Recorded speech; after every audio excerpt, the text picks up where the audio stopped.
যে এখানে নাইট ক্লাবের নামে যে ক্লাবের নাম হ্যাপিয়েস্ট আওয়ার, গত 7 বছর রাজ্যের মানুষকে আনহ্যাপি করে এই সরকার এখানে হ্যাপিয়েস্ট ক্লাব খোলার চেষ্টা করছে। কাকে হ্যাপি করার জন্য?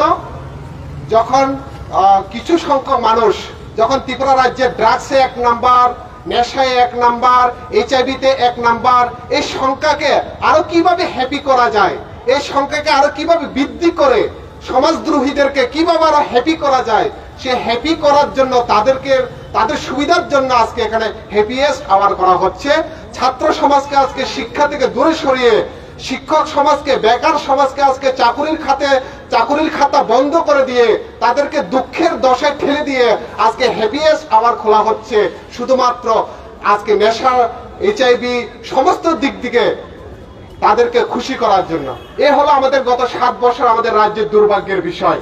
আমাদের দুর্ভাগ্যের বিষয় এটাই, গত 7 বছরে আমরা দেখতে পেলাম এখানে এসএফআই সম্পাদক বললেন, যখন শিক্ষকের জন্য রাস্তায় রাস্তায় যখন অভিভাবকরা, ছাত্রছাত্রীরা আজকে রাস্তায় অবরোধ করছেন, যখন টিওয়াইএফ প্রত্যেকটা শিক্ষক নিয়োগ করার জন্য আন্দোলন করছেন, আজকে সে জায়গাতে নতুন করে বিদ্যালয় না খুলে, সে জায়গাতে আজকে নতুন করে কলেজ না খুলে, নতুন করে ইউনিভার্সিটি না খুলে আজকে আমরা দেখলাম শহরের প্রান্তে, গ্রাম অঞ্চলে নতুন করে সেই সমাজদ্রোহীদেরকে প্রশ্রয় করার জন্য, তাদেরকে আরেকটু হ্যাপি করার জন্য আজকে মদের দোকান খোলা হচ্ছে।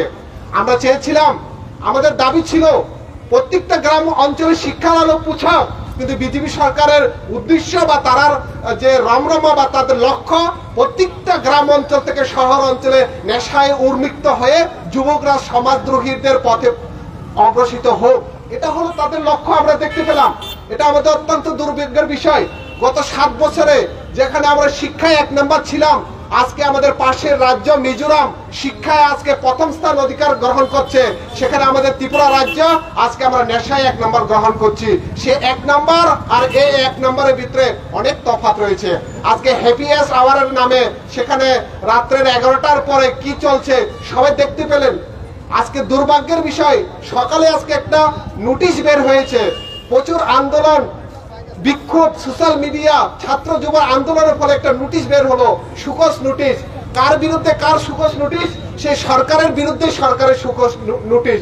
এটা অত্যন্ত হাস্যকর ব্যাপার, যেখানে ছাত্র যুবকরা আজকে শিক্ষকের জন্য লড়াই করছে, বেকারের সমস্যার জন্য লড়াই করছে, সেখানে সে লড়াই থেকে কিভাবে আজকে এই সরকার মুখ ফিরিয়ে দেওয়া যায়, সে লড়াইয়েরকে কিভাবে অন্যদিকে মুখ করা যায়, তার বিরুদ্ধে তারকে মুখকে ফিরে করার জন্য সেখানে আমরা দেখতে পেলাম আজকে এখানে কিছু সাম্প্রদায়িক রাজনৈতিক দল, কেউ ত্রিপুরার রাজধানীতে, কেউ ভারতবর্ষের রাজধানীতে, সেখানে ত্রিপুরা রাজ্যের মালিক দাবি দাওয়ার করার জন্য ব্যস্ত হচ্ছেন। আর তাদের যে পৃষ্ঠপোষকতা, যে বর্তমান সরকার রয়েছেন, তাদের মন্ত্রীরা, মুখ্যমন্ত্রীরা গ্রামে গঞ্জে গিয়ে জাতি উপজাতির মধ্যে মৈত্রতার ঐক্যের কথা বলে বেড়াচ্ছেন। এটা হলো আমাদের রাজ্যের বর্তমান অবস্থা। এই অবস্থা থেকে আমাদেরকে বুঝতে হবে যে শুধুমাত্র অ্যাডভার্টাইজমেন্ট এই সরকার, শুধুমাত্র বিজ্ঞপ্তির যে সরকার,